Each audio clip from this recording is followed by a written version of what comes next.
सज्जनों ते मित्रों, 21 फरवरी ਨੂੰ ਦੁਨੀਆ ਭਰ ਦੇ ਲੋਕ ਆਪਣੀ ਆਪਣੀ ਮਾਂ ਬੋਲੀ ਦਾ ਜਗਤ ਦਿਹਾੜ ਮਨਾ ਰਹੇ ਨੇ। ਪੰਜਾਬੀ ਸਾਡੀ ਮਾਂ ਬੋਲੀ ਹੈ ਤੇ ਸਾਡਾ ਮਾਣ ਵੀ। ਅਸੀਂ ਵੀ ਪੰਜਾਬੀ ਹੋਣ ਦੇ ਨਾਤੇ ਆਪਣੀ ਮਾਂ ਬੋਲੀ ਉੱਤੇ ਇੰਜ ਹੀ ਮਾਣ ਕਰਦੇ ਹਾਂ ਜਿਵੇਂ ਬੇਗਾਨੀਆਂ ਰਹਿਤਾਂ ਦੇ ਵਸਨੀਕ ਕਰਦੇ ਨੇ।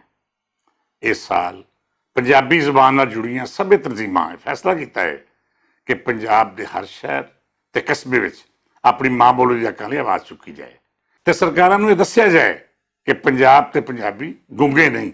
ਜੋ ਇਹਨਾਂ ਦੀ ਬੋਲੀ ਨੂੰ ਮਾਰ ਮੁਕਾਉਣ ਦੀਆਂ ਸਾਜ਼ਿਸ਼ਾਂ ਕਰਨ ਵਾਲੇ ਨੂੰ ਸਿਰ ਅੱਖਾਂ ਉੱਤੇ ਬਹਾਇਆ ਜਾਏ। ਆਪਣੀ ਬੋਲੀ ਤੇ ਆਪਣੀ ਰਹਿਤਲ ਉੱਤੇ ਮਾਣ ਕਰਨ ਵਾਲੇ ਪੰਜਾਬੀ ਮਾਂ ਬੋਲੀ ਦੇ ਹੱਕਾਂ ਲਈ ਲੜਨ ਦੀ ਹਿੰਮਤ ਰੱਖਦੇ ਨੇ ਤੇ ਹੌਸਲਾ ਵੀ। ਸਾਡਾ ਨਜ਼ਰੀਆ ਜਾਂ ਮਜ਼ਹਬ ਕੋਈ ਵੀ ਹੋ ਸਕਦਾ ਹੈ, ਮੰਦਰ ਮਸੀਤ ਗੁਰਦੁਆਰੇ ਆਪਣੇ ਆਪਣੇ ਹੋ ਸਕਦੇ ਨੇ, ਪਰ ਮਾਂ ਬੋਲੀ ਸਾਡੀ ਸਭ ਦੀ ਸਾਂਝੀ ਹੈ। ਮਾਂ ਬੋਲੀ ਦੇ ਝੰਡੇ ਥੱਲੇ ਅਸੀਂ ਸਭ ਇੱਕ ਹਾਂ। ਇਹੋ ਜੋ ਲੜੀ ਹੈ ਜਿਹਨੇ ਸਾਨੂੰ ਸਭ ਪੰਜਾਬੀਆਂ ਨੂੰ ਜੋੜ ਕੇ ਰੱਖਿਆ ਹੋਇਆ ਹੈ।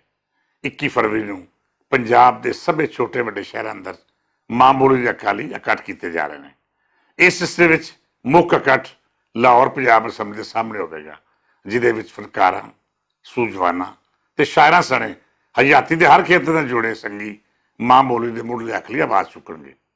ਇਸ ਦਿਹਾੜੇ ਸਰਕਾਰ ਤੋਂ ਇਹ ਮੰਗ ਕੀਤੀ ਜਾਏਗੀ ਕਿ ਪੰਜਾਬੀ ਨੂੰ ਨਿਸਾਬ ਦੀ ਬੋਲੀ ਬਣਾਉਣ ਦੇ ਨਾਲ ਨਾਲ ਮੁਆਸ਼ ਨਾਲ ਵੀ ਜੋੜਿਆ ਜਾਏ, ਤਾਂ ਜੇ ਪੰਜਾਬੀ ਪੜ੍ਹਨ ਵਾਲੇ ਬੱਚੇ ਬੱਚੀਆਂ ਦਾ ਮੁਸਤਕਬਲ ਮਹਿਫੂਜ਼ ਰਹੇ ਤੇ ਸਾਡੀ ਮਾਂ ਬੋਲੀ ਨੂੰ ਉਹਦਾ ਮੁੱਢਲਾ ਹੱਕ ਵਾਪਸ ਦਿੱਤਾ ਜਾ ਸਕੇ।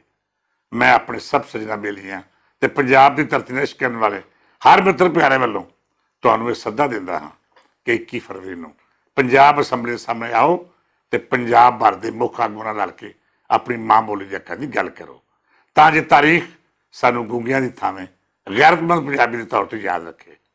ਸਦਾ ਸ਼ਾਦ ਰਹੋ ਤੇ ਸੁਖੀ ਰਹੋ।